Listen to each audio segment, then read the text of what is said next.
Olá, pessoal, boa noite.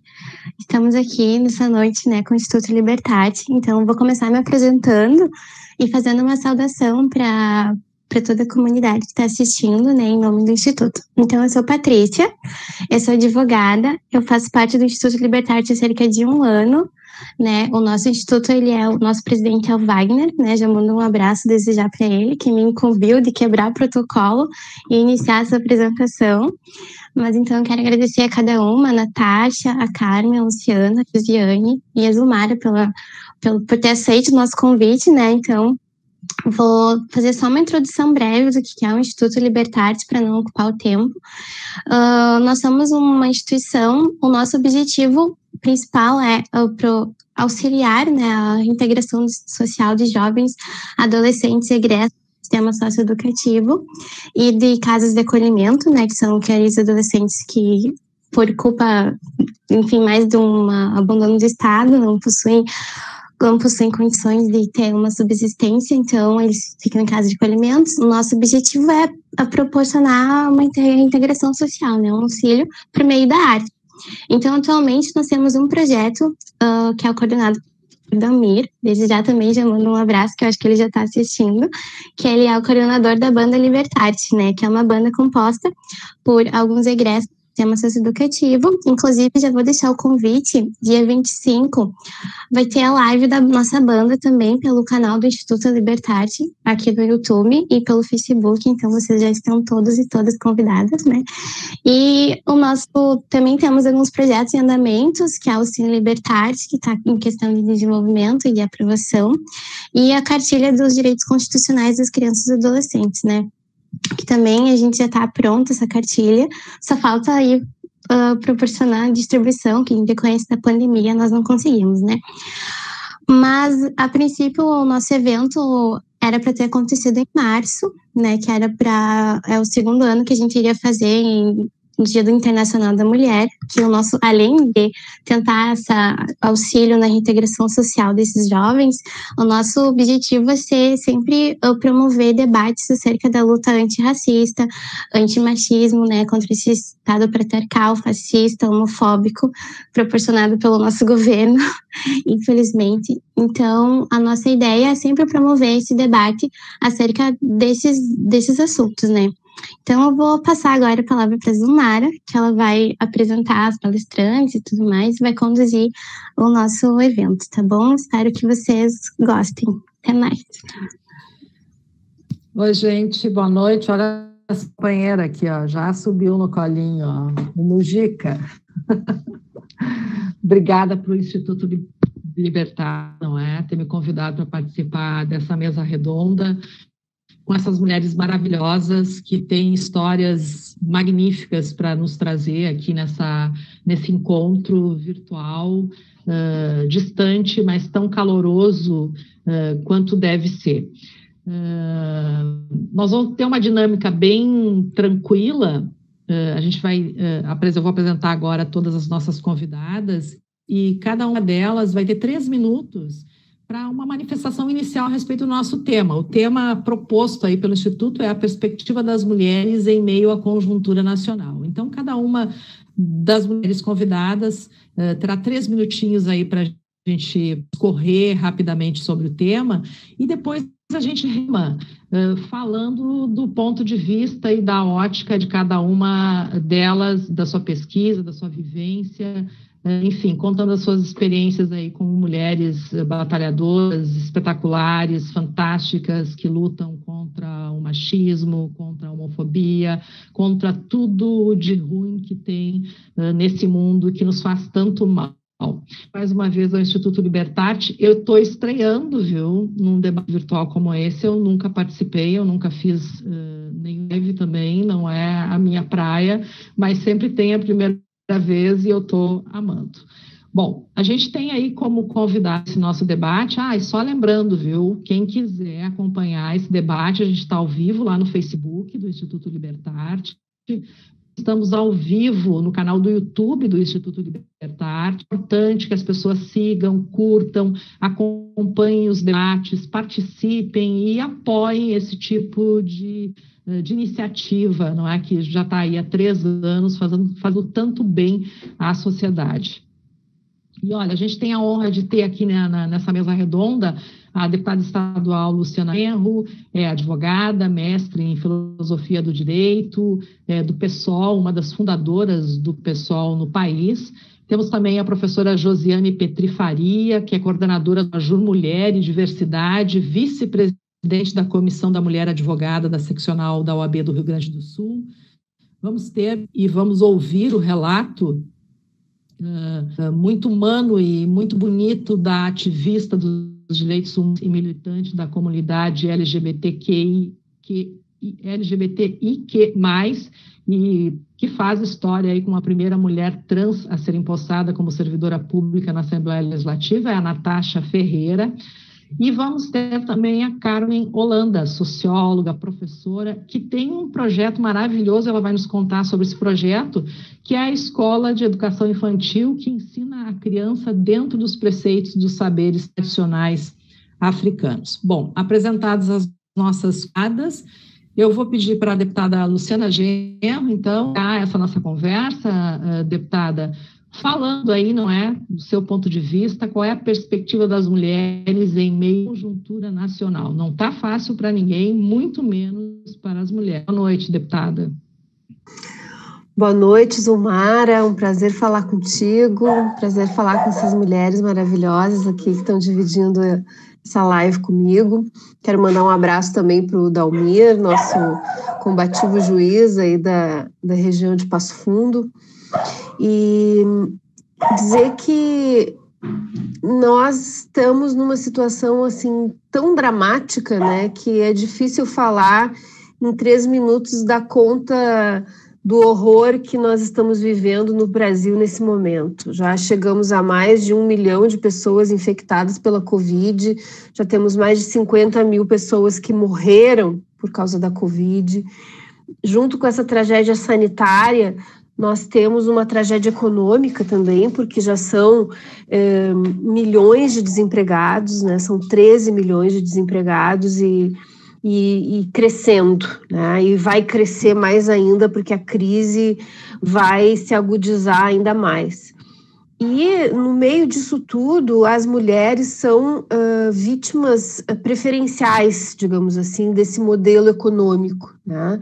Nós temos um modelo econômico em que o trabalho não pode parar, né? Mesmo que seja à custa da vida, porque o trabalho é que garante essa acumulação de capital, é que garante o lucro, né, das empresas, e mesmo à custa das vidas humanas, nós vemos que as pessoas estão sendo obrigadas a trabalhar, né? Mesmo os governantes que não são obscurantistas como o Bolsonaro, né? A exemplo do Eduardo Leite aqui no Rio Grande do Sul, que não é igual ao Bolsonaro, mas está aí cedendo permanentemente às pressões, né, dos setores econômicos para voltar ao trabalho, voltar ao funcionamento quase que normal da economia, mesmo que isso custe vidas. E as mulheres, então, vivem um drama brutal, porque as escolas estão fechadas e tem que continuar fechadas, e quem tem filhos fica num dilema, ou trabalha ou cuida dos filhos. Tá? Então, serão as mulheres as principais vítimas do desemprego nessa conjuntura que nós vivemos. Além disso, a violência doméstica também aumentando brutalmente, e não há nenhuma política por parte dos governos para um acolhimento às mulheres que precisam sair do círculo de violência, né? Essas campanhas são importantes, né, para que denunciem, mas se denunciar e não tiver para onde ir, não adianta, não tem como denunciar se não tiver para onde ir. Então, se quer isso, né, os governos estão providenciando para amenizar o sofrimento das mulheres. Então, é uma totalidade aí de um sistema econômico que prejudica os mais pobres, e dentro dos mais pobres, as mulheres são, né, as vítimas, digamos assim, mais imediatas dessa tragédia sanitária e econômica, para não falar, né, de que somos nós também que estamos em grande parte na linha de frente como trabalhadoras da saúde também, cuidando dos doentes nos hospitais, além de cuidar das nossas famílias em casa, né, dos nossos filhos, e essa dupla, essa tripla jornada que já é uma característica da nossa vida. Então, tudo piorando para nós nesse momento. Acho que esse é o resumo da ópera aí nessa conjuntura nacional para as mulheres. Bom, Luciana, daqui a pouquinho a gente vai poder abrir um pouquinho mais esse nosso diálogo. Aí eu acho bem importante a gente aprofundar com certeza. Agora a gente vai ouvir um pouquinho a professora Josiane Petri Faria, que é coordenadora do Projur, e que está ali recebendo todas essas denúncias de mulheres agredidas aí, aumentou esse número de agressão e de violência contra a mulher agora na pandemia. Ela pode também iniciar essa nossa conversa já sobre essa perspectiva, professora Josiane.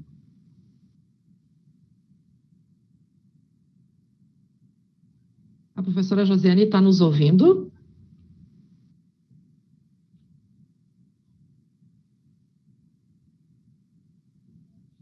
Oi? A professora está com um problema técnico, será?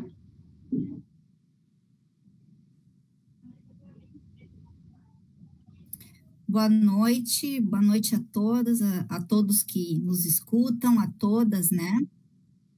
Ouço e tô falando. Me ouvem? Tá bom, professora. Sim, sim. Seguir. Eu tô falando, vocês não me ouvem? Sim, estamos te ouvindo. Eu estou lhe ouvindo. Falando, boa noite. Boa noite. Alô? Me professora, nós estamos lhe escutando. Estão me ouvindo? Sim. Fiquei na dúvida se estavam me ouvindo ou não, porque você falou de um problema técnico. Ai, que bom. Então, novamente, né, uma boa noite a todas as minhas companheiras de...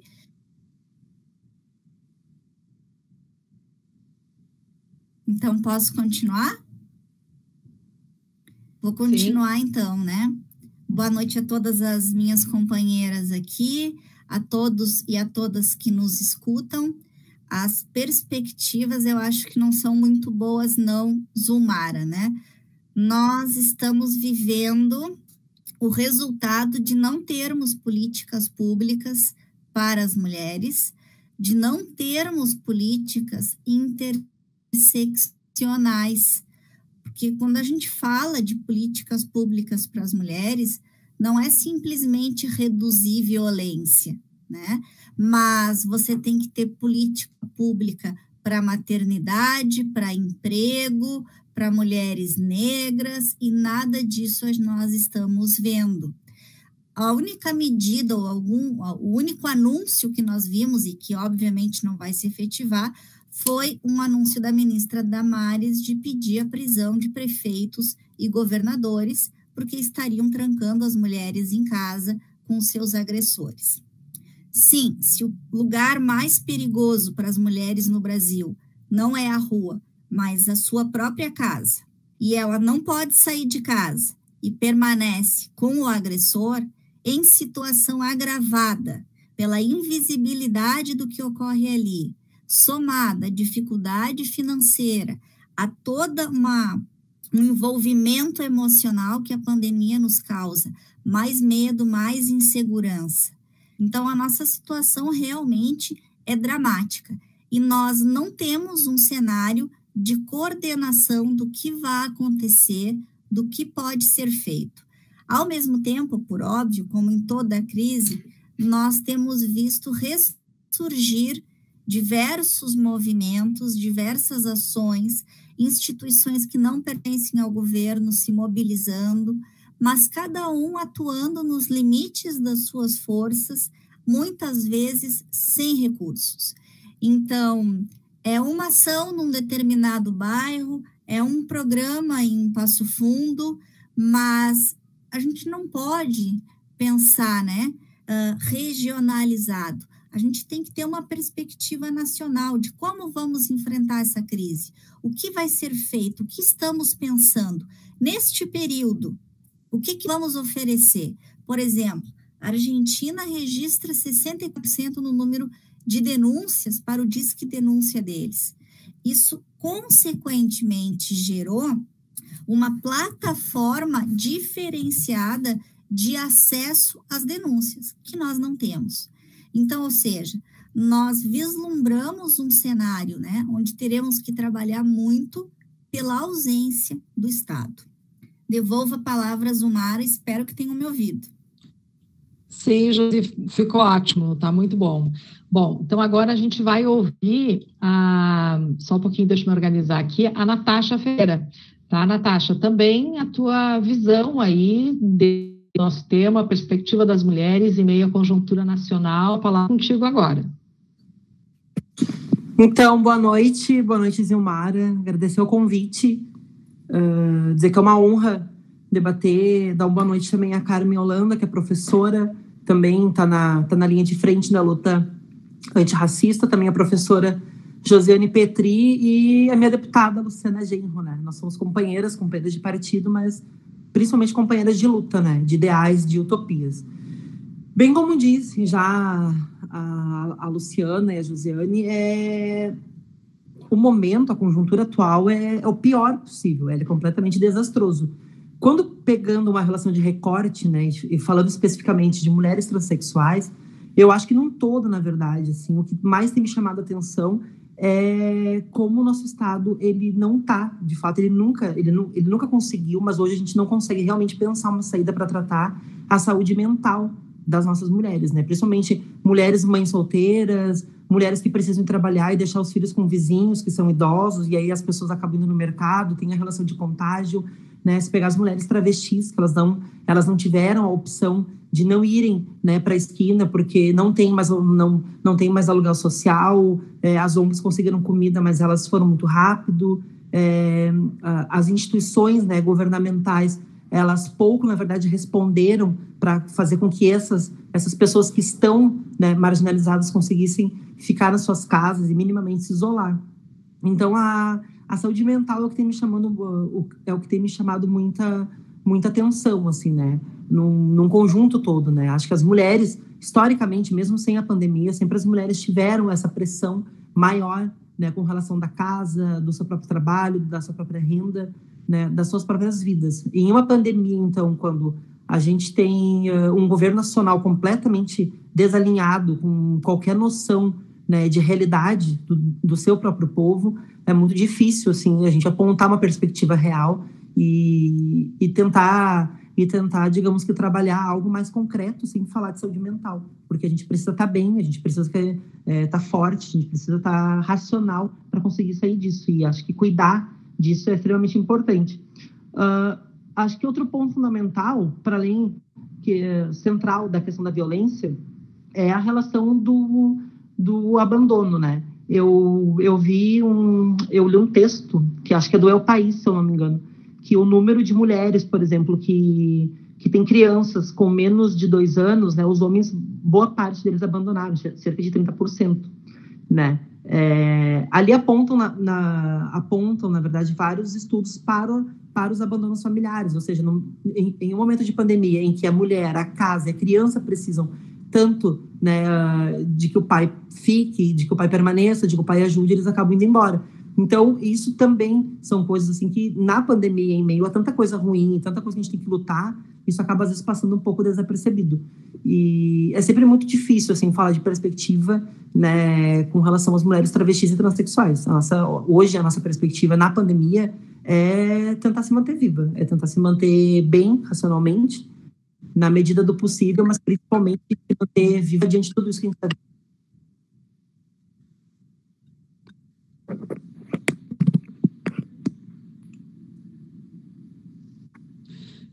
Eu quero só trazer um dado aqui para o nosso debate, que a mulher sofrer, não é, todo o impacto dessa pandemia nas suas casas, no seu trabalho, enfim, e serem abandonadas pelos companheiros muitas vezes e e sofrerem agressão, como a gente vê aí os números, as mulheres também são as mais atingidas pela doença, pela Covid-19. No Rio Grande, 53% de pessoas adoecidas são mulheres. Então, tem mais esse fator aí que se agrava nesse quadro. Agora, a gente vai ouvir, então, a palavra da professora socióloga Carmen Holanda. Professora, bem-vinda.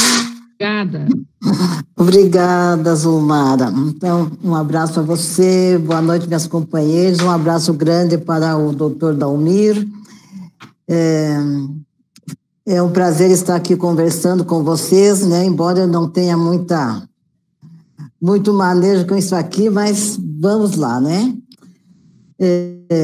Falar hoje de perspectiva da mulher negra, ou seja, da mulher como um todo, é extremamente complicado, porque a gente já vive nessa marginalidade, a gente já vive nesse sofrimento de dor, né? E sem perspectiva desde que, acho que nascemos, né? Desde que nós negros fomos trazidos da terra-mãe, sabe, como mão de obra escravizadas, e aí a gente vem sofrendo a dor desde esse tempo então.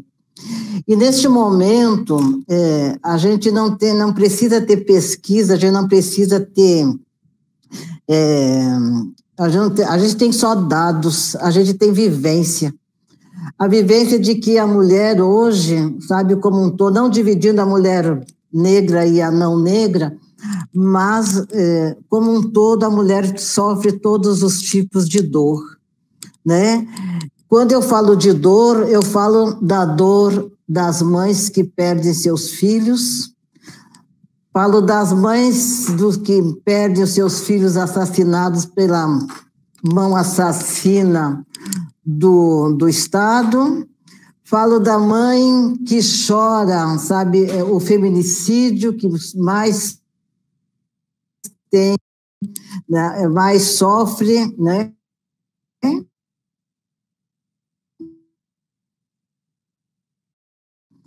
E falo da dor que pública as mulheres.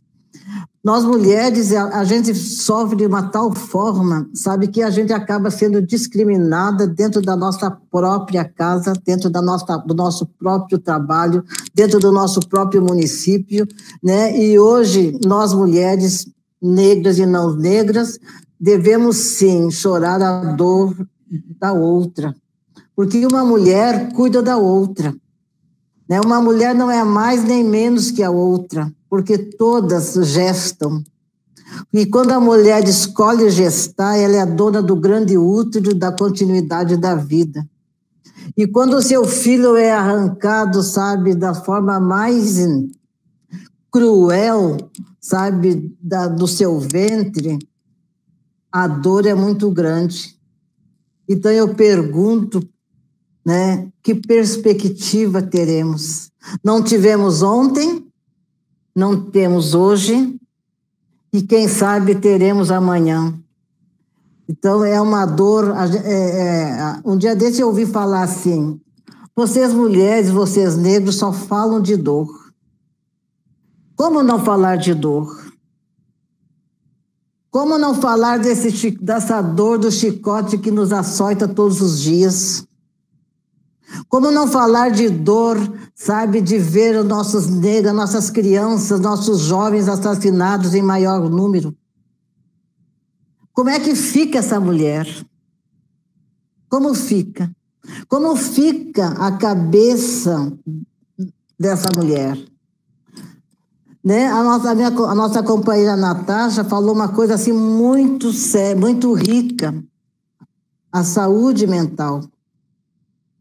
É preciso hoje, nesse momento, criar políticas públicas para atender, sabe, a cabeça dessa mulher. A Cida Bento, que é uma psicóloga negra, ela fala, sabe, da dor que a gente já traz da nossa ancestralidade. E trazendo pela ancestralidade a dor, sabe, da escravidão, da dor do aborto, né, involuntariamente, da dor do chicote, da dor do estupro, E a gente hoje tem a dor de ver os nossos filhos assassinados.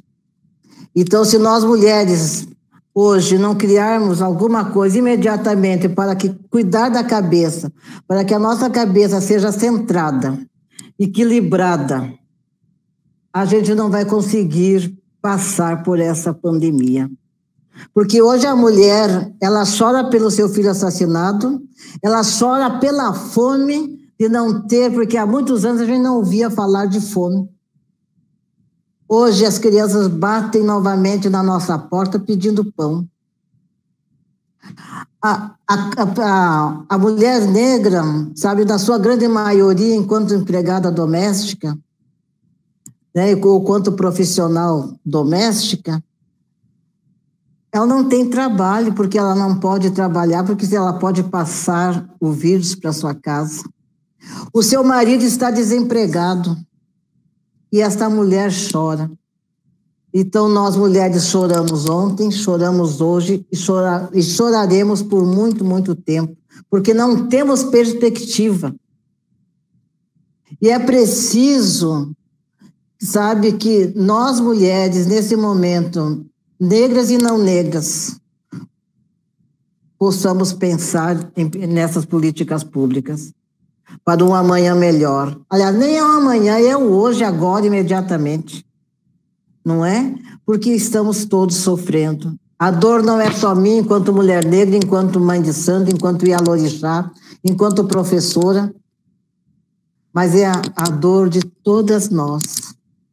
E nós, sabe, que estamos hoje dialogando, sabe, que temos o mesmo pensamento, é preciso que nós, cada uma no seu lugar, e eu do lugar onde eu estou, mas juntas nós, do lugar aonde queremos, é nos dar as mãos e criar políticas públicas e lutar, porque nós nos chamamos luta. O que acontece no mundo, a sociedade, aliás, ela existe porque nós existimos. E a continuidade da vida é nós que escolhemos. Então, vamos juntos, né? Obrigada pela sua oportunidade e continuamos a conversar.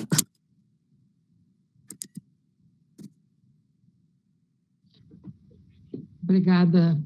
Que depoimento, eu quero pegar já 2 ganchos públicas, vamos nos dar as mãos e vamos juntas, tá? Fazer uma introdução aqui para a gente dar uma pensada e uma refletida, deputada Luciana, porque quando a gente fala de representação política, não é? A gente vê que o universo de mulheres, por exemplo, no Rio Grande do Sul, tem 100 mulheres para cada 95 homens, e a gente tem hoje, como mulheres eleitas aí para a Assembleia Legislativa e também no Congresso Nacional, apenas 12 mulheres, 12 gaúchas eleitas. O que a gente pode falar em termos de representatividade dessa mulher, onde a gente, nos lugares, não é, nos organismos onde a gente pode estar lutando por essas políticas públicas e por mais espaço. Eu te abro a possibilidade de comentar isso, porque sei da tua trajetória, você já foi deputada estadual, federal, enfim, está na política há muito tempo, sabe muito bem qual é a dificuldade que a mulher tem na vivência política do dia a dia. Luciana. Obrigada, Zumara, pela pergunta. Eu queria antes só me referir a um ponto que a Carmen falou, porque é um ponto muito sensível e muito dramático, que é esse ponto em que as mulheres sofrem a perda dos seus filhos executados pela polícia. E eu acabei de ter uma notícia antes da gente começar a nossa live sobre o caso do rapaz que foi executado pela polícia, o engenheiro que estava voltando do trabalho para casa, um homem negro, e foi confundido, né, com um ladrão de carro que estava sendo perseguido pela polícia e foi executado. E agora saiu a notícia de que o delegado não vai indiciar ninguém pelo crime, dizendo que foi legítima defesa imaginária, de legítima defesa putativa, que é de fato um tipo de legítima defesa que existe no Código Penal. Só que a gente vê que esse fato, ele não é um fato isolado, né? Porque o racismo e a violência da polícia, especialmente contra os negros, é uma constante, não só no Brasil, e a gente está vendo os Estados Unidos se levantando, né, em defesa dos direitos dos negros contra o racismo, por causa daquela cena brutal que foi inclusive filmada, né, em que o policial, durante mais de 8 minutos, fica com o seu pé no pescoço do George Floyd, que dizia: eu não consigo respirar, e mesmo assim ele foi morto. E claro que a gente sabe que isso não é uma culpa exclusiva do indivíduo que faz isso, mas é uma culpa de um sistema, né, que é racista, estruturalmente racista, assim como um sistema que é estruturalmente machista. E aí, fazendo a ponte com a tua pergunta, esse sistema que é estruturalmente machista, ele dificulta enormemente a participação política das mulheres, tá? Porque nós temos essa dupla, essa tripla jornada, porque para se ter espaço na política é preciso ter uma militância política, é preciso participar de eventos, de reuniões, de atividades que muitas vezes são realizadas à noite. Muitas mulheres que querem participar não podem participar porque não têm apoio doméstico para poder deixar seus filhos. Tá? Muitas vezes nós temos muitas mulheres na política que ou têm pais ou têm maridos que também fazem política. O meu caso, meu pai, que todo mundo conhece, mas na Assembleia Legislativa nós temos outras deputadas que também têm essas conexões familiares, porque a partir daí conseguem ter um respaldo doméstico para poder ingressar na política de uma forma mais orgânica, né, partidária, como candidatas. Muito embora nós tenhamos muitas mulheres à frente das lutas, dos movimentos, participando, mas com dificuldade de ganhar um papel de maior protagonismo por causa desse machismo estrutural que a gente tem no Brasil e no mundo, tá? Então, com a pandemia, isso se torna ainda mais dramático, porque os governantes, como eu disse na abertura, eles não pensam do ponto de vista das mulheres a situação da sua cidade, do seu estado, muito menos do país, no caso do Bolsonaro, né? O Bolsonaro é o governo mais obscurantista do planeta, e isso ficou evidente agora com a pandemia. Mas a pandemia também mostrou que, mesmo onde a gente não tem governantes obscurantistas, a gente não tem governantes que pensem o funcionamento da sociedade do ponto de vista das mulheres. Porque se fosse assim, esse sistema de bandeiras do nosso governador Eduardo Leite não existiria. Não é possível pensar um sistema em que as escolas precisam continuar fechadas, e não pensem aqui que eu estou fazendo uma defesa da abertura das escolas, muito pelo contrário. As escolas precisam continuar fechadas, aliás, elas estão sendo abertas para que os professores entreguem materiais para os alunos, cestas básicas, sem cumprimento, muitas vezes, de regras por falta de estrutura. Os professores estão sendo contaminados pela Covid. Eu tive a notícia hoje da diretora de uma escola aqui de Porto Alegre que foi contaminada pela Covid nessa luta por entregar cestas básicas e material didático para os alunos.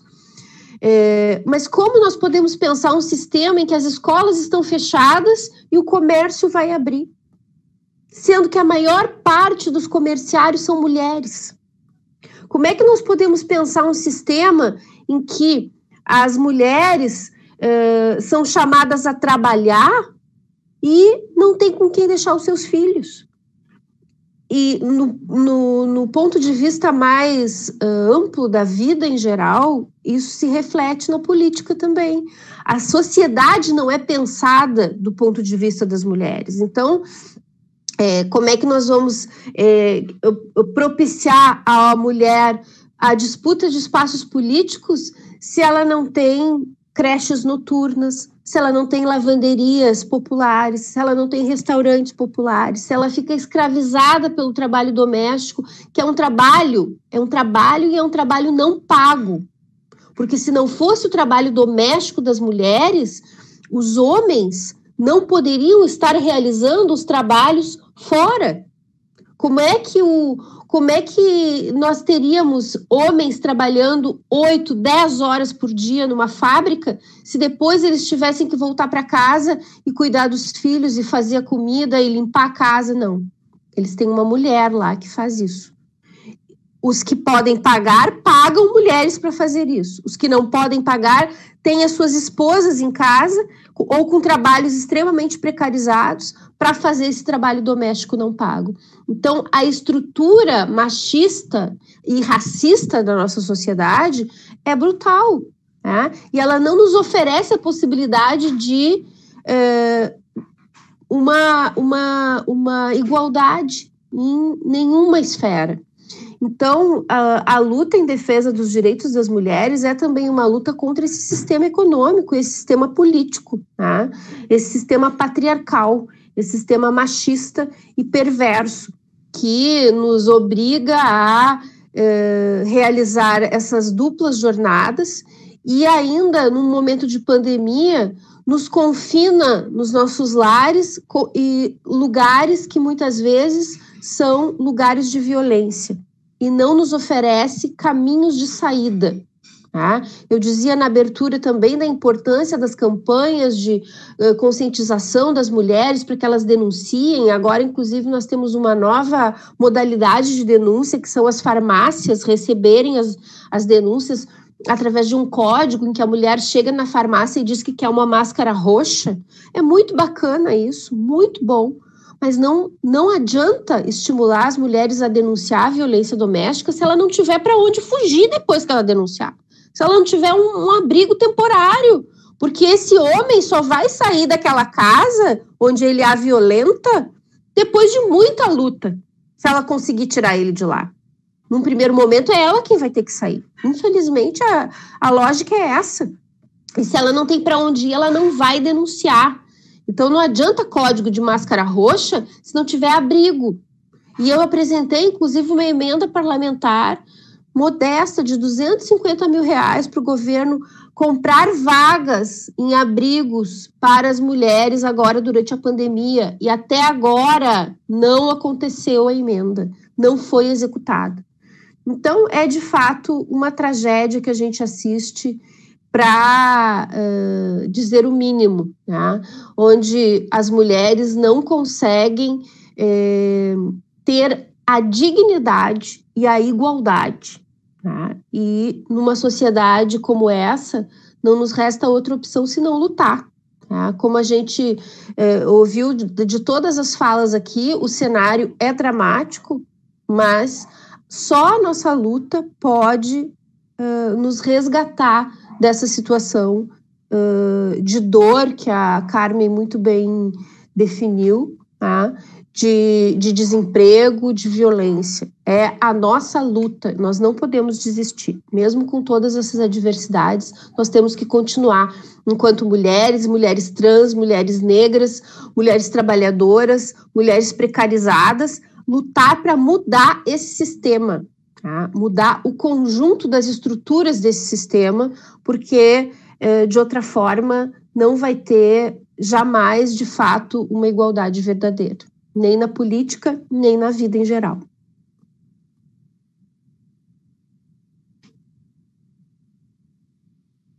Luciana, bom, pegando o gancho aí da tua fala, vou conversar com a Luciane Petri Faria, que é coordenadora do Projur Mulheridade, conhece muito bem a realidade também das mulheres que chegam em busca de ajuda no Projur Mulher. Professora Josiane, qual é o impacto da pandemia hoje na vida das mulheres vítimas de violência doméstica? E essa fala da Luciana aqui, não adianta simplesmente denunciar se essa mulher que está sofrendo violência não tem para onde ir. Então, Zomara, retomando e agradecendo a fala da Luciana, que já nos encontramos em diversas reuniões, acho que desde a minha graduação na Federal de Pelotas, né, onde ela batalhava junto com a juventude, e aqui tive a oportunidade, né, o Dalmir me ofereceu essa oportunidade de conhecer a Carmen e a Natasha, né, e está sendo realmente muito bom, estou aprendendo com elas, e estou gostando cada vez mais do que estou ouvindo. Essa fala sensível, né, da Carmen, pode ser atribuída a um estereótipo que é nosso, mas é uma dor nossa. E por que ela é só nossa, né? Porque realmente nós não somos pensadas na construção de políticas públicas. Deixa eu falar um minuto agora, um depoimento pessoal, né? Enquanto professora também. Eu venho insistindo nas avaliações dos trabalhos que eu faço e eu tomo cuidado de contar toda a lista de referência dos trabalhos de pesquisa, chego num total e depois eu verifico quantos autores, quantas autoras, né? E quantos autores e autoras latino-americanas. E por que eu faço isso? Porque neste março foi confirmada a informação de que os artigos científicos indexados na América Latina, 71% deles são de autoria de mulheres ou de coautoria. E no Brasil, isso é 51%. E quando eu percorro essas listas de referências, eu encontro assim, por exemplo, 73 obras, 8 mulheres. 6 mulheres, nenhuma. Um afã de utilizar, né, bibliografia estrangeira, que não é ideia do pesquisador, mas uma exigência, por vezes, né, que nos faz incessantemente buscar aqueles autores brancos europeus para falar de uma realidade que é nossa e de uma perspectiva que, como diz a Luciana, também não é nossa, né? Que nós somos ignoradas. Ao mesmo tempo, então, que nós produzimos tanto, nós produzimos para quem? Porque nós não estamos sendo lidas, não estamos sendo citadas, então a nossa perspectiva não está fazendo parte da divulgação dessas pesquisas. Desde o início da pandemia, já se divulgou também uma queda no percentual das publicações científicas das mulheres no Brasil. E isso já era de se esperar, óbvio. Nós não podemos mais contar com outras mulheres, porque elas não estão podendo trabalhar para nós nesse momento. Nós não podemos contar com outras mulheres mais velhas e acolhedoras, que são as nossas mães, para protegê-las. Então, nós temos que fazer tudo ao mesmo tempo. E quando o presidente da CAPES fala, ele só se preocupa em novos índices de qualificação de revistas, mais cobranças, e sequer menciona toda essa situação, dizendo que a pesquisa não parou durante a pandemia.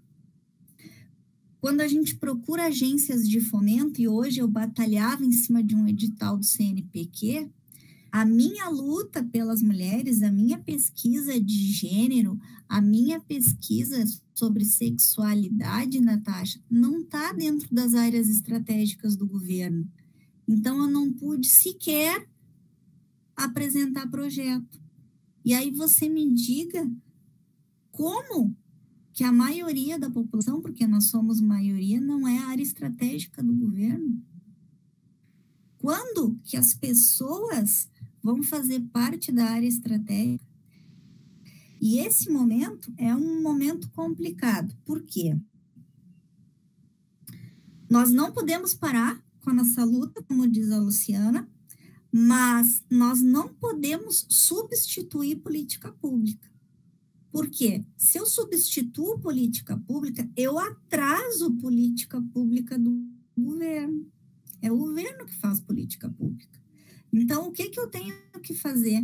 Dar visibilidade às nossas demandas e mostrar todas as necessidades que nós temos enfrentado e que estão ainda maiores neste período, para mostrar que sim, nós estamos fazendo para além do que deveríamos estar fazendo, e que isso não é uau, que super programa, uau, que comunidade best.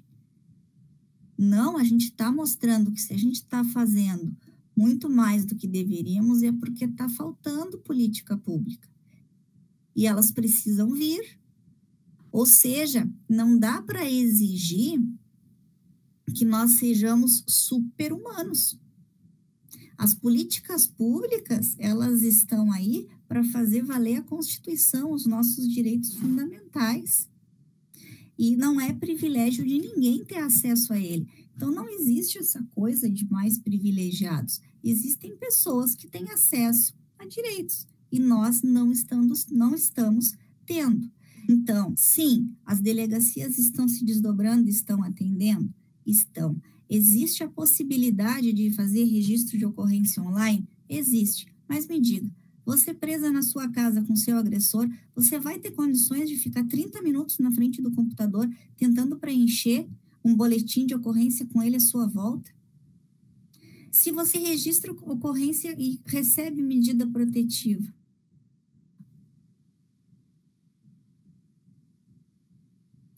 tá bem? Se não é de uma vara especializada, como é que você sustenta seus filhos até então? Como diz a própria Maria da Penha, o momento da denúncia não somos nós, sociedade, Projur, mulher, diversidade, que vamos decidir. É cada mulher, porque ela precisa de uma estratégia para denunciar. Qual é o melhor momento de denunciar? Para quem? Como? Para que ela e seus filhos não saiam prejudicados e não corram risco de vida.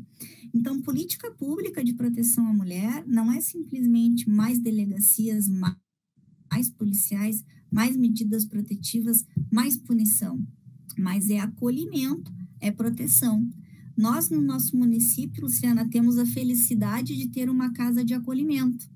E essa casa de acolhimento já recebeu pedidos de comprar essas vagas, mas isso não é permitido, né, de acordo com a estrutura administrativa em que isso acontece.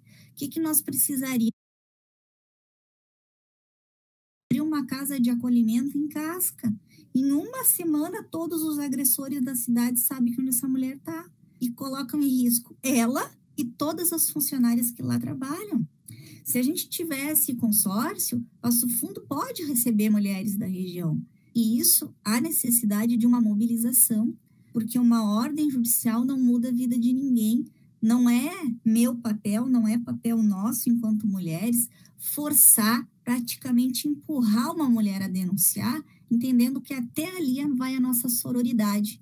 E depois, se ela voltar para ele, se ela encontrar outro agressor, é porque ela quis, porque ela gostou, porque ela é dependente. Não, a denúncia é um dos primeiros passos numa trajetória para se libertar da opressão. E aí nós temos uma série de fatores, né? Dependência econômica não é só dependência econômica. Se essa mulher não consegue voltar ao mercado de trabalho, aí também existe, né, uma questão de diminuição da sua dignidade. Provavelmente ela já sofreu tanta violência psicológica que ela já não acredita mais nela, nem em transformação, nem mais nada. Ou seja, a gente precisa atender essa violência multifacetada que nos atinge. E não pensar, né, só na violência doméstica, mas na violência de gênero, quando a gente não consegue participar das reuniões políticas porque elas são em horários inadequados, porque a gente não pode fazer palestra porque a universidade não permite que a gente leve nossos filhos, quando a gente não pode participar ou dar uma caminhada na rua porque a gente corre o risco, né, de ser violada, assaltada ou sei lá o quê, porque as mulheres sempre têm mais medo. Então, essa violência estrutural que nos dizem, né, que nós não somos minoria, numericamente não. mas quantidade nunca foi sinônimo de poder, né? Então, a gente precisa de quantidade mobilizada e unida. Eu não posso continuar, né, Carmen, com esse discurso de que as mulheres sempre foi relegado ficar em casa e os homens saíam, sendo que essa é a história da mulher branca. A mulher negra sempre cuidou da casa dos outros e da sua, e nunca foi reconhecida por isso.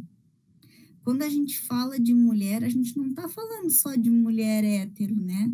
E as mulheres lésbicas e as mulheres trans, que, ao contrário da Natasha, que está ocupando seu espaço e nos representando, tem 98% de rejeição no mercado de trabalho. E as travestis, então, que são marginalizadas, e Rio Grande do Sul recebe imigrantes de todo o Brasil, como nenhum outro estado. Passo Fundo, a quantidade de travestis que tem, e elas sofrem violência e elas não nos procuram porque elas acreditam que faz parte do ofício, que faz parte do trabalho delas, por conta de uma violência estrutural que faz elas acreditarem que elas não têm direito a uma vida em paz. Nós temos muita coisa realmente para mudar. Esse momento está nos fazendo repensar metodologias de ação e de chegar no coração dessas mulheres, mostrando que elas não estão sozinhas. Mas a gente ampara, a gente oferece informação, a gente mobiliza processos judiciais, mas falta o resto do caminho. Então, muita coisa tem para ser feito, né? Mas o principal é, de fato, a gente não parar. De alguma maneira, a gente tem que continuar atuando. O Projur existe há 16 anos. E, neste momento, a gente tem dificuldade de acolher essas mulheres pessoalmente, que eu acho que é um dos nossos diferenciais. Os nossos alunos e as nossas alunas não aprendem simplesmente a tratar um cliente, né? Mas a acolher uma cliente que precisa de atenção e de uma escuta cuidadosa. E como que se vai trabalhar com isso nesse momento? Quando que isso vai passar? Como que nós vamos reencontrar as nossas clientes dos processos judiciais depois que o isolamento se extinguir ou se amenizar? Nós ainda não sabemos o que vamos encontrar e a nossa estrutura vai estar diminuída em recursos, em pessoas, em estrutura, porque nós não estamos sendo vistas.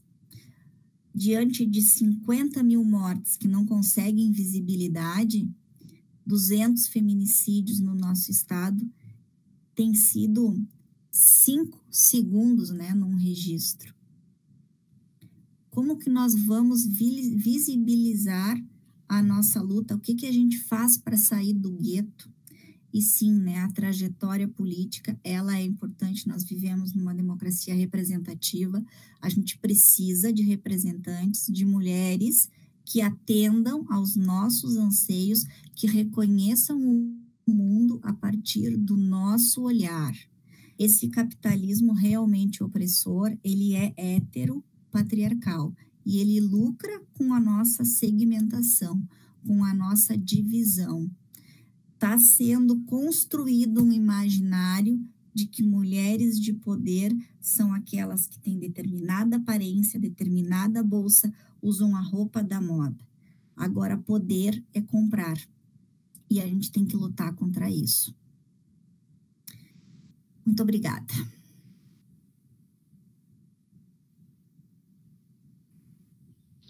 Obrigada, professora Josiane. Agora eu quero conversar com a Natália.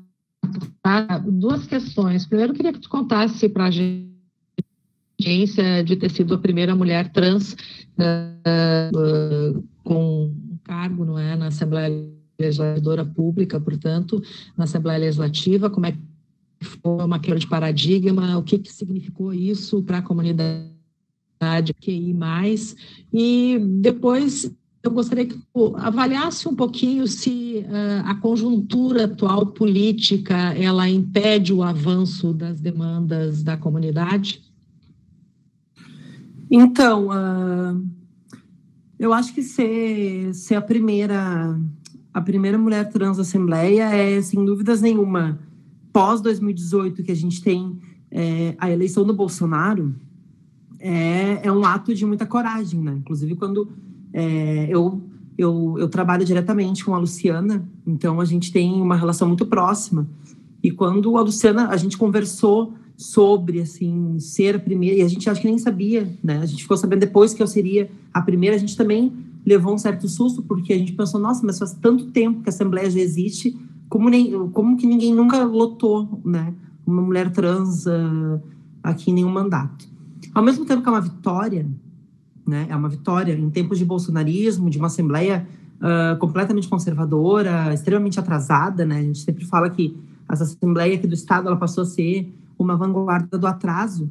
A gente também fica pensando que isso é, de uma certa forma, um alarme, né? Um alarme para todos esses tempos que a gente viveu durante muitos anos normalizando que pessoas transexuais e travestis não ocupassem espaços normativos, que são cargos públicos, que é você ir em um supermercado e ter uma gerente travesti, é você ir numa loja de roupa e ter uma pessoa trans para te atender, tu chegar numa lotérica e ter uma pessoa trans ali fazendo, né, o serviço. Então, a gente se acostumou, e de uma certa forma, o público LGBT, de uma certa forma, por muitos anos, acho que, à exceção de homens gays, né, que conseguiram sempre ter mais acesso ao mercado de trabalho, e aí tem uma relação por serem homens, mas as mulheres trans, mulheres lésbicas, principalmente, foram meio que escanteadas. Então, foi sem dúvida uma vitória, foi uma honra, porque a Luciana sempre me inspirou muito.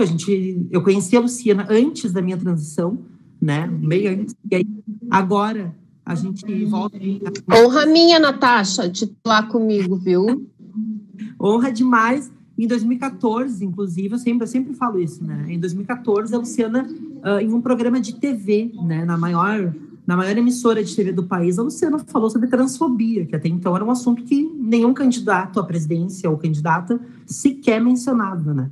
E eu sempre falo que é muito importante, porque quando ela faz essa provocação, aqueles setores extremamente conservadores, parasitários, que estavam ali, né, literalmente para fazer o jogo dos seus interesses, e principalmente interesses fundamentalistas, as provocações não foram provocações exclusivas de uma eleição, foram provocações que a Luciana trouxe com ela de muito tempo, e hoje, trabalhando com ela, mais do que nunca, a gente sabe que a gente tem, para além dessas provocações sociais que a gente compreende, a gente tem elaborado, né, e pensado muitas saídas políticas, assim.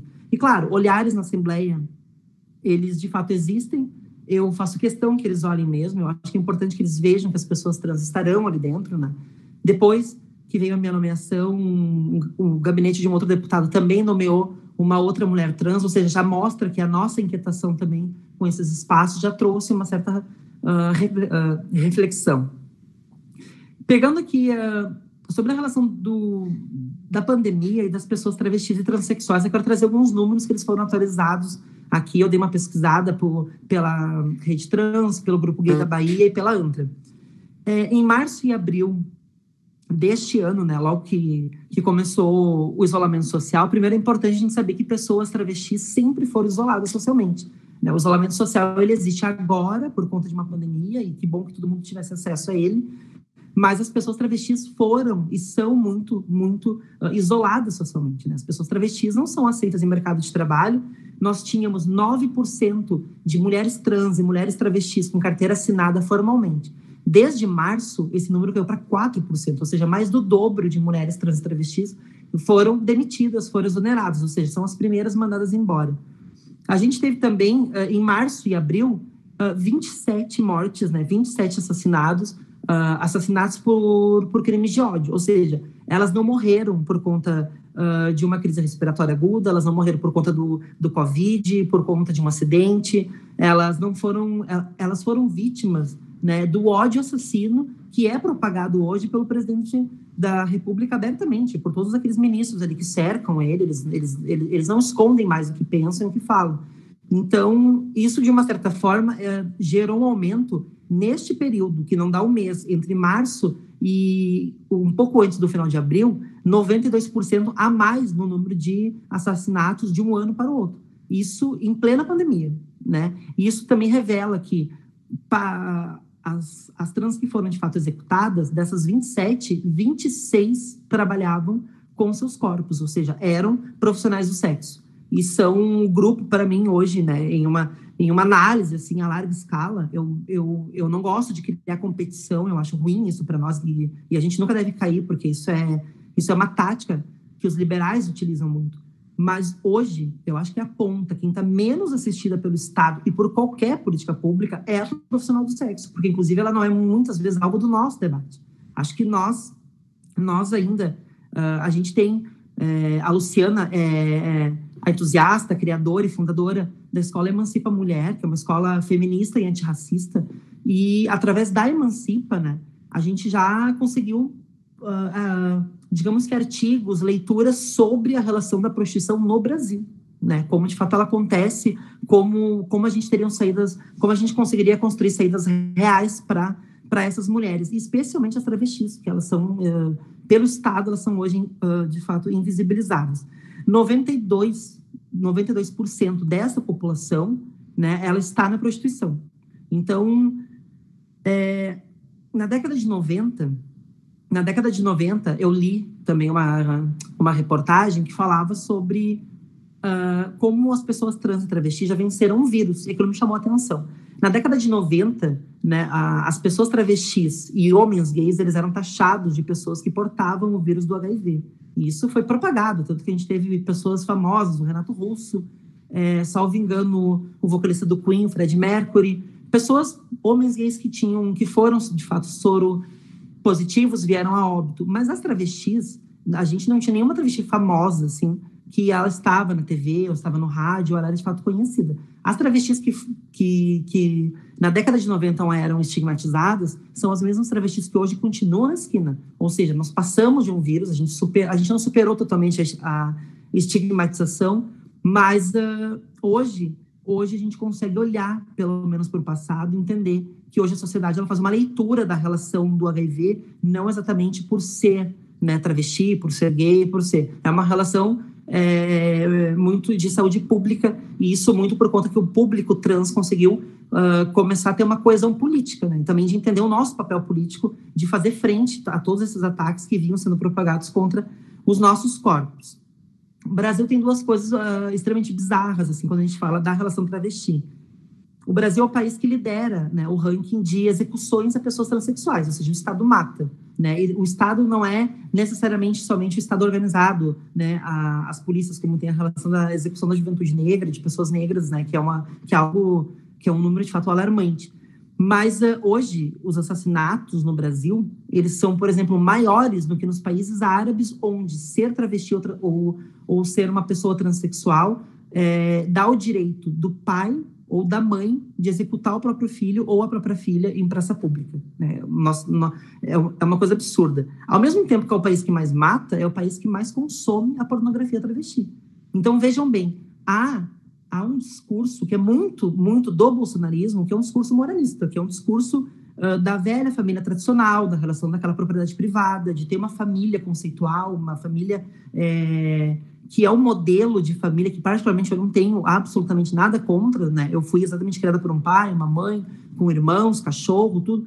Mas a questão toda é que esse modelo, ele é um modelo, de uma certa forma, que ele foi criado para beneficiar exclusivamente o homem, como bem disse antes a Luciana, a Josiane. As mulheres sempre foram aquelas que tiveram que responder pelo trabalho doméstico, pela criação dos filhos, e são essas famílias, exatamente as famílias tradicionais, as famílias mais tradicionais possíveis, que mandam jovens de 13 a 16 anos, normalmente, embora de casa quando descobrem a sua sexualidade, né? Se a pessoa for gay, se a pessoa for lésbica, e principalmente se for uma travesti, né? Se for uma pessoa transexual. Então, essas pessoas são mandadas embora de casa muito cedo. E aí, quando a gente fala da relação de direitos, por exemplo, agora na pandemia, a gente fala sobre a relação da violência das mulheres, de pedir a máscara roxa, de ter um código. Eu acho extremamente importante, e tem um pleno acordo também. Não adianta a gente, né, ter o código, mas a gente não ter, de fato, o que fazer. A mulher vai denunciar, o marido vai saber, e, bom, o fim dela pode ser dado através exatamente da denúncia que ela fez. As travestis não têm sequer, muitas vezes, o direito de denunciar as ameaças que elas sofrem na esquina. A gente viu, no final do ano passado, início desse ano, 5 execuções em Santa Maria. Santa Maria foi no país virou um alvo da mídia, porque as trans começaram a serem assassinadas, e a gente entendia que tinha uma ligação, depois não tinha, mas a gente percebeu que, se não fosse a nossa agitação enquanto movimento social, enquanto partido organizado, né, as nossas vozes se levantando e dizendo que nós queremos justiça e investigação, aquelas execuções passariam batidas tranquilamente, porque a cidade a gente teve que tensionar, que pressionar para que falassem sobre. Uma coisa importante também, todos os nossos direitos, né, das pessoas trans e travestis, a gente teve aí 13 anos, né, de governos progressistas, por exemplo. E foram 13 anos de conquistas, né, mas que elas não foram consolidadas, né, tanto que hoje, a gente olhar para trás, assim, tudo foi muito retirado rapidamente de todo mundo. As pessoas trans e travestis, né, o direito ao meu nome social, né, a minha retificação perante o Estado, ou seja, eu ter uma certidão, eu ter o meu nome feminino e não passar mais pelo constrangimento de ser abordada pelo meu nome de registro, foi validada pelo STF. A minha doação de sangue é pelo STF. A minha união estável é pelo STF. A gente não teve nenhuma conquista governamental, uma política pública concreta, né? Não uma política de decreto, mas que qualquer outro governo possa depois derrubar. Eu falo direitos constitucionais, direitos de minimamente gozar de uma dignidade que nos é tirada todos os dias, né? Quando no mercado de trabalho, aqui a gente tem hoje 4% com carteira assinada. E aí muitas pessoas questionam, mas as trans não querem largar a esquina para ir para o mercado de trabalho. Não é verdade, não é verdade. As pessoas não querem contratar pessoas travestis, né? A gente sabe que tem vários estabelecimentos, empresas, lojas, que, inclusive, desses 4% aqui, mais de 2% é telemarketing, ou seja, é um serviço que você não vê quem é, você não sabe quem é a pessoa. Então, faz muito sentido, né? E eu fico muito feliz que as pessoas do telemarketing, as empresas contratem, mas eu gostaria também de ver as pessoas trans a nossa população ter em mais espaços públicos, na verdade, onde as pessoas têm acesso, onde a gente consegue falar sobre nós, sobre as nossas vivências. E aí, os setores públicos do Estado, por exemplo, hoje, eu estar na Assembleia, é fundamental, mas é fundamental nas câmaras, é fundamental, salvo engano, no Congresso, já teve, eu agora nessa atual legislação, estou em dúvida, salvo engano, não tem nenhuma. Mas é importante que tenham mais e que a gente não se contente com uma ou duas, que a gente normalize, né, normativize que as pessoas trans estejam nesses espaços de fato. E em meio a esse caos todo das pessoas trans e travestis, esses números ruins, a gente tem algumas coisas assim, muito boas, na verdade, para apresentar.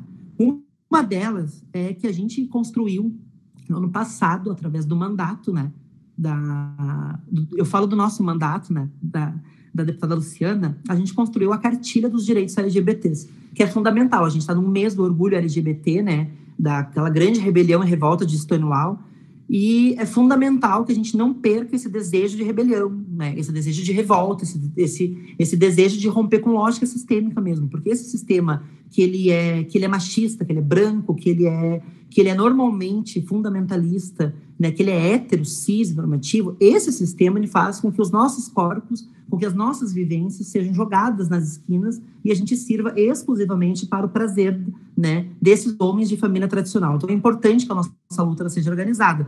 E as cartilhas, elas são fundamentais, elas são, digamos que, uma informação, né, gráfica que as pessoas podem levar, a gente brinca muito, nós da setora LGBT, a gente fala, isso aqui é uma forma de evangelizar as pessoas a abrirem a sua mente, né? As pessoas a lerem os textos e entenderem que tem texto de homem gay, tem texto de mulher lésbica, tem um texto meu, ou seja, nós estamos falando sobre conjuntura, nós estamos apontando saída econômica, nós estamos falando sobre saúde, nós falamos sobre mercado de trabalho, nós temos saída, nós somos seres pensantes e a gente está conseguindo construir. Então essa cartilha foi fundamental, foi uma iniciativa do mandato, a Luciana foi mega entusiasta também, e por isso que eu digo, é sempre muito, muito, digamos que muito prazeroso trabalhar com a Luciana, porque ela dá todas as portas abertas para a gente construir junto.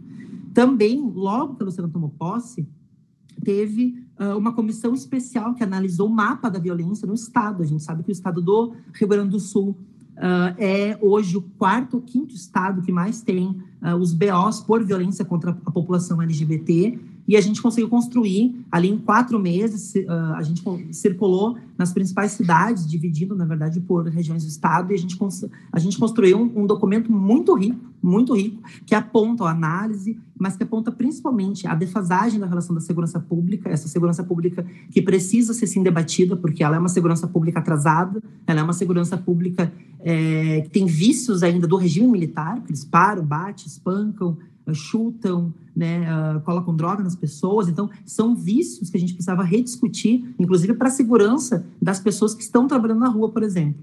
Então, essa comissão, ela trabalhou muito durante 4 meses, muito mesmo, quase todo mundo foi girado, e a gente conseguiu construir também esse documento que serve como um mínimo de norte para que o governador do estado, na verdade, entenda que a população LGBT ela existe, ela está fora da escola, ela está fora do mercado de trabalho, ela não se sente bem num posto de saúde, né? Porque a ficha do SUS é uma ficha atrasada, você não fala ali sobre, a ficha não fala sobre a sua cor, a sua etnia, você não fala sobre sexualidade, sobre a sua orientação, poderia servir inclusive para o IBGE a ficha do SUS, né? E ela de fato não serve, ela é uma ficha simples e a gente, né, torce que um dia de fato ela mude.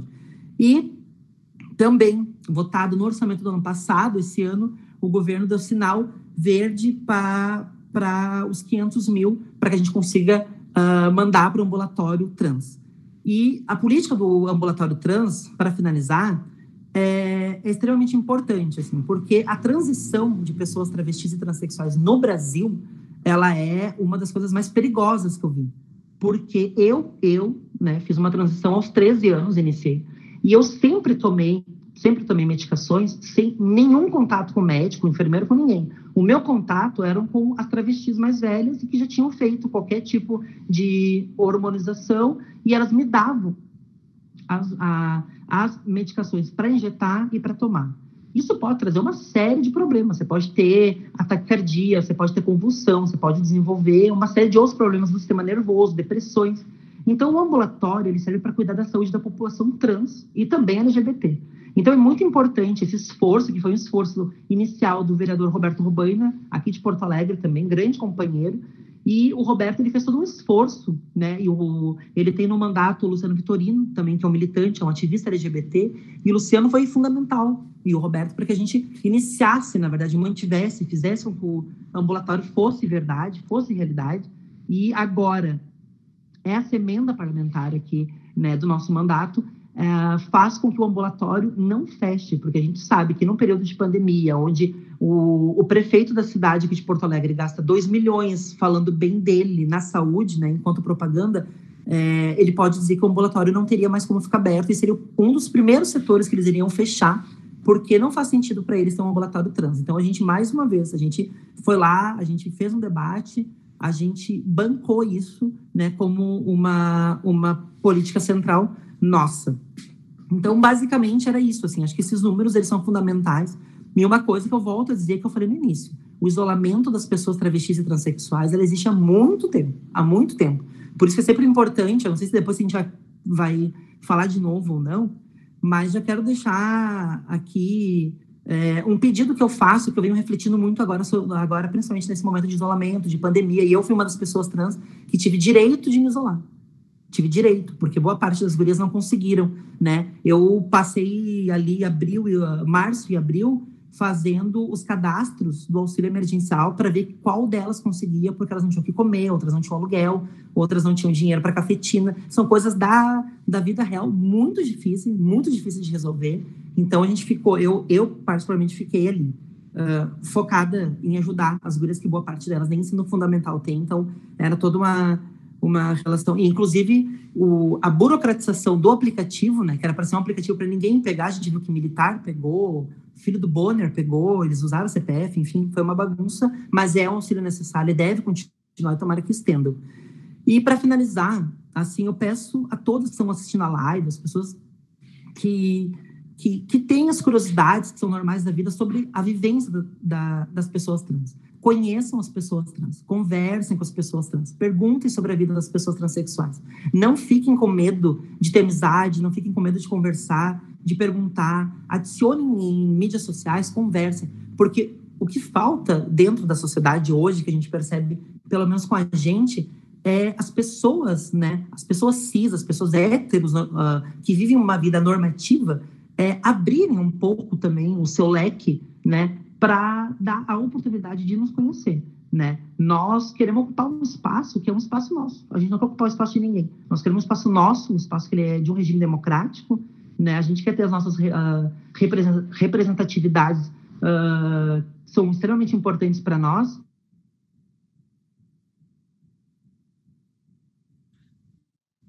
A gente Obrigada, tem Natasha. aí um movimento organizado para enfrentar esse governo federal. Muito obrigada. Obrigada, Natasha, pelo teu depoimento. Olha, muitas informações bem que você nos passou. Bom, agora a gente vai conversar com a Carmen. E a Carmen, eu vou pedir para ela primeiro nos contar essa experiência da escola, não é? Uma escola que ensina crianças dentro de preceitos deles tradicionais africanos, mas também depois, Carmen, gostaria que tu comentasse sobre a campanha Vidas Negras Importam, que ressurgiu aí esse ano, do assassinato do Floyd nos Estados Unidos. O que a campanha significa para o mundo? Isso vai surtir um efeito, o efeito que a gente quer, que é lá com o racismo? Com a palavra, então, a Carmen Holanda.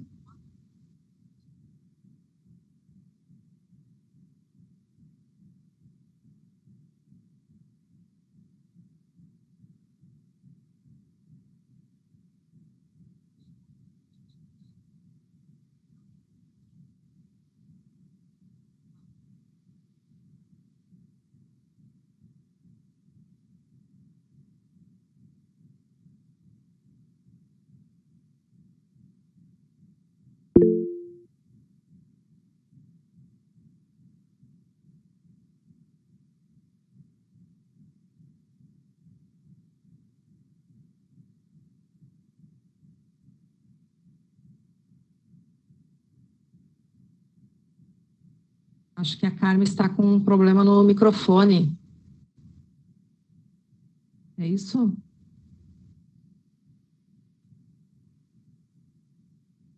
Deu agora? Carmen? Oi? Agora deu. Agora deu. Oi, agora sim. Tá Isso. ótimo. Então, começando de novo. Eu tenho uma escola que ela é mantida pelo Ilê Axel Baganju Alafim Getioká, que é uma casa de matriz, ou seja, de povos tradicionais de matriz africana. Ela mantém o Centro de Apoio Social Conceição com crianças a partir dos seus 2 anos de idade, né, trabalhando o único projeto que tem no Brasil, chamado Educando Herês, Guris e Curumins. O que é esse projeto? É fazer com que a criança, a partir dos seus 2 anos de idade, passe a conhecer a sua própria história, a sua própria origem, de onde veio, e aonde ela está. Conhecendo a história do outro, desmistificando a história que os livros não contam e que não é a mesma história de nós negros, de nós indígenas. Não é?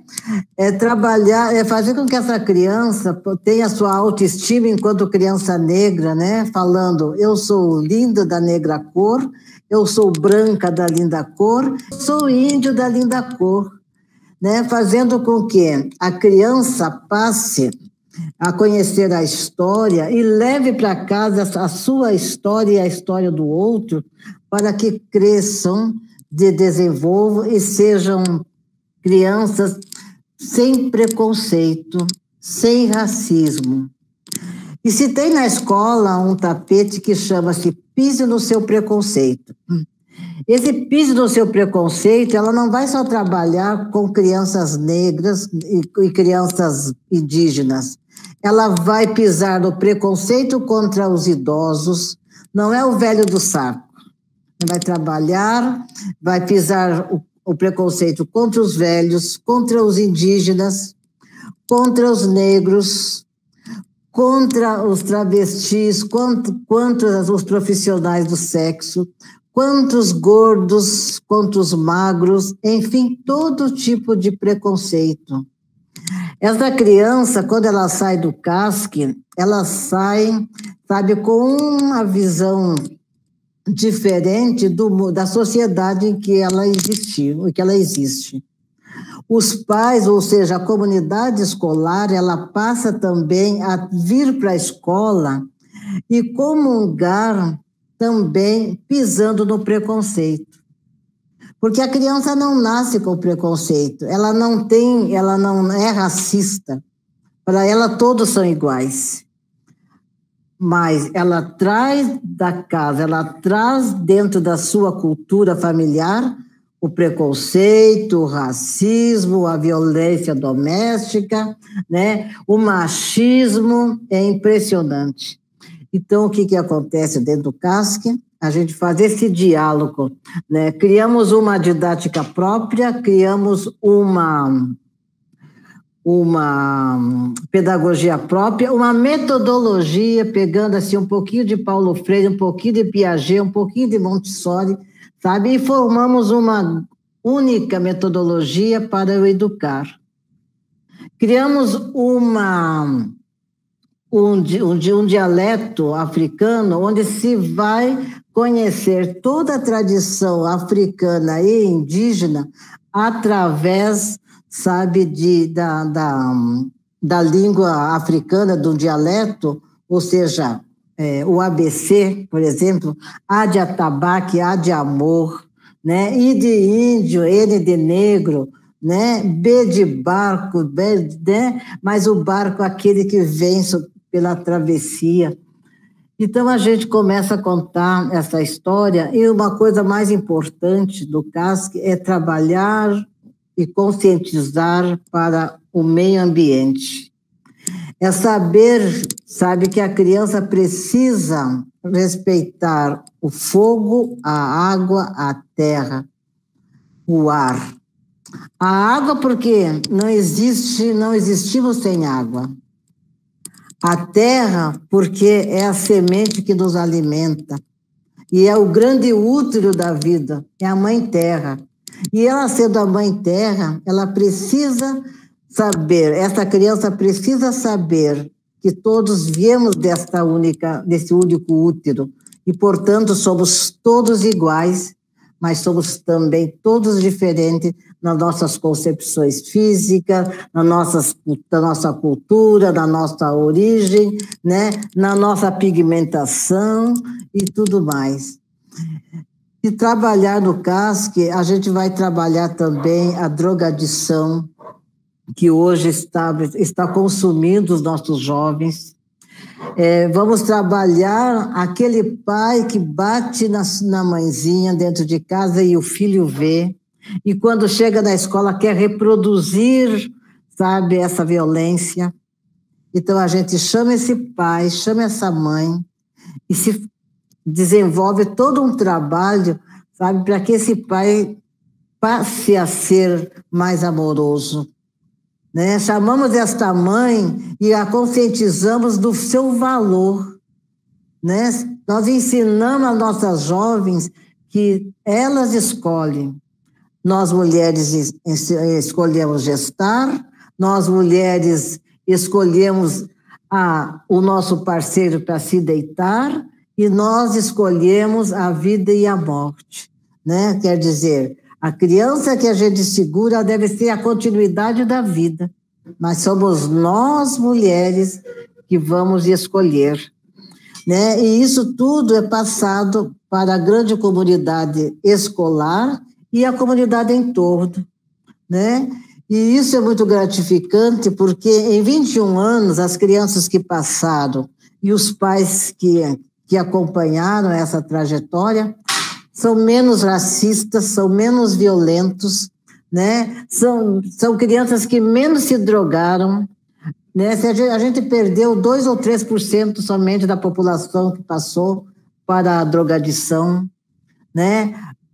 E nós temos aqui perto de casa também a Ribeirinha, né, onde essas crianças passaram todas por nós, sabe? São crianças com sua autoestima elevada, que não se deixaram se levar. A sociedade hoje sabe que dentro do CASC a gente não tem separação, né? Todos trabalhamos para um único objetivo, que é uma sociedade melhor, menos racista, menos homofóbica, menos preconceituosa, sabe? Enfim, uma sociedade, quem sabe, possível, né, para que essa criança possa reproduzir para outro, para outro e para outro, e termos uma sociedade melhor amanhã. Acho que o CASC é isso, e eu gostaria muito de convidá-los para passar no CASC, né, e visitar e trazer, sabe, e ter essa visão do que é o CASC no dia de hoje. Falamos também que dentro do CASC, cada um é cada um, que eu não sou igual a você e você não é igual a mim, mas todos dando as mãos, caminhamos juntos para um mundo melhor. Então, só de darmos as mãos, sabe, negros, brancos e índios, conhecendo e respeitando o outro, com certeza teremos assim um mundo muito melhor, uma sociedade menos violenta, né? Pelo menos aqui dentro desse coraçãozinho que é Carazinho, Passo Fundo, essa região toda que está por aqui. Quem sabe nossas crianças irão levar, sabe, nacionalmente essa cultura. Porque aquilo que se ensina à criança até os seus 5 anos de idade é o que fica. Depois dos 5 anos não adianta, porque já se perdeu, não tem mais o que fazer. Mas, com certeza, essa criança vai levar.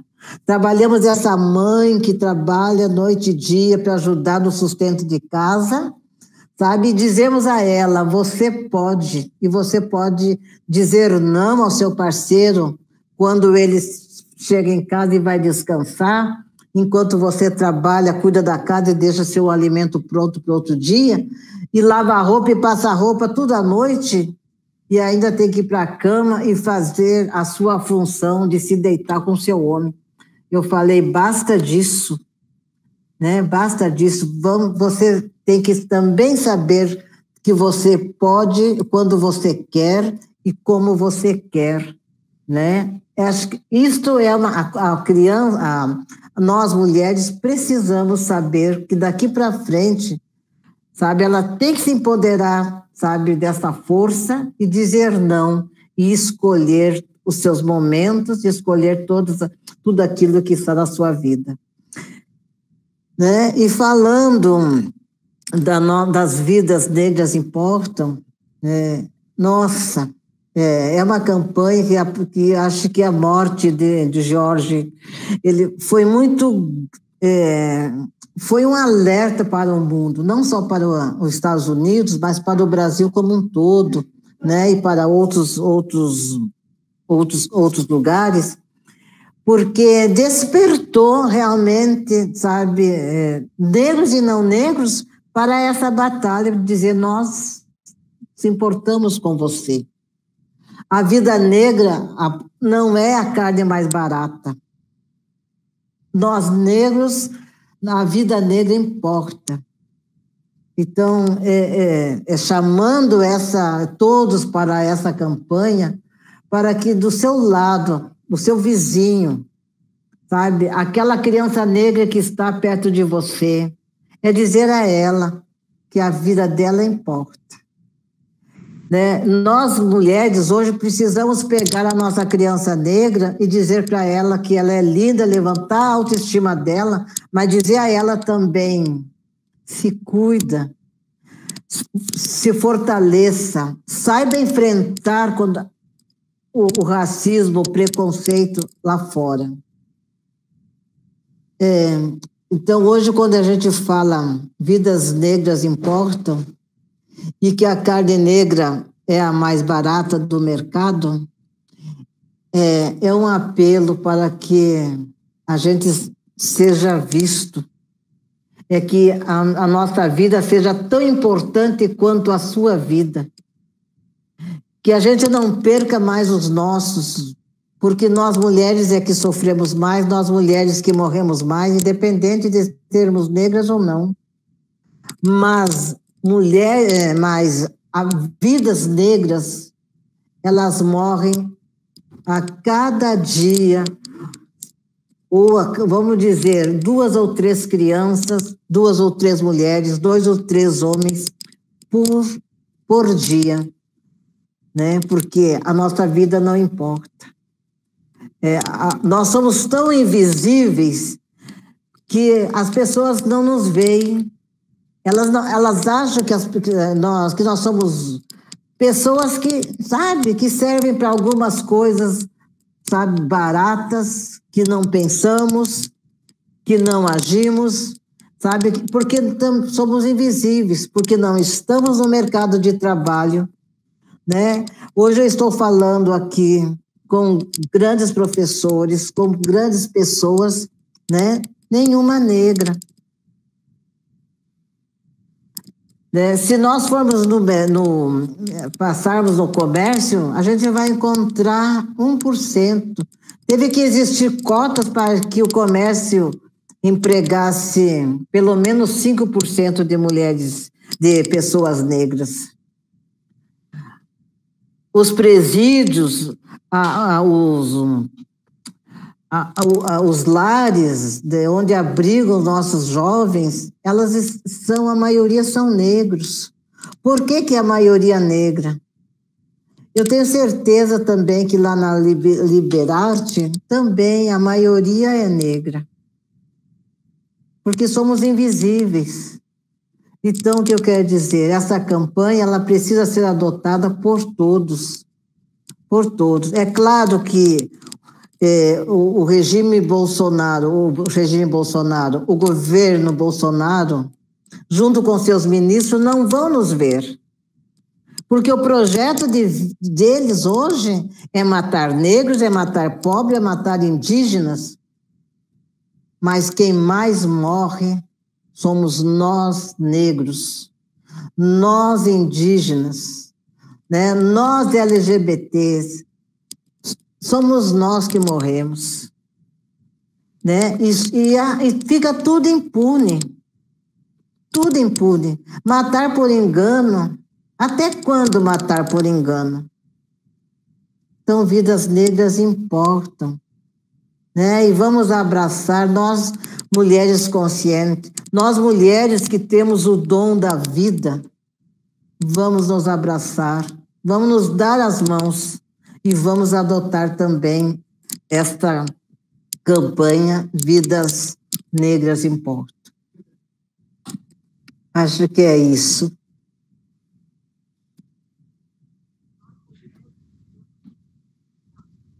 Obrigada, Carmen. Olha só, a gente chega no final, então, dessa nossa mesa redonda, uma mesa redonda virtual que debateu tantos temas importantes, teve tantos depoimentos importantes, não é? Na hora e meia que a gente teve junto por aqui. Eu quero, antes de encerrar, fazer um convite, porque sexta-feira o Dr. Dalmir, ele vai fazer um happy hour na Associação dos Juízes para a Democracia, a JD, e vai conversar com o tio Gabi, o Tiago,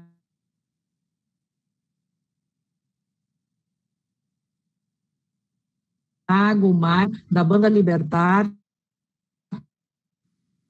O grupo é formado com um magistrado, que é no REP, trazendo as angústias e realidades vivenciadas na periferia, as dificuldades da vida do trabalhador. Essa live, ela vai estar no Instagram, da @ajd.brasil, também no YouTube do Instituto Libertar, e vai ser a partir das 6 horas da tarde, todo mundo está aí convidado para participar. E olha, se você quiser seguir o Instituto Libertarte, basta ir lá no Facebook, também no Instagram, no canal do YouTube, curtir, comentar, participar, que o Instituto está aí para servir, não é fazer um belo trabalho como está fazendo, e as pessoas podem colaborar, curtindo, enfim, seguindo aí nas redes sociais.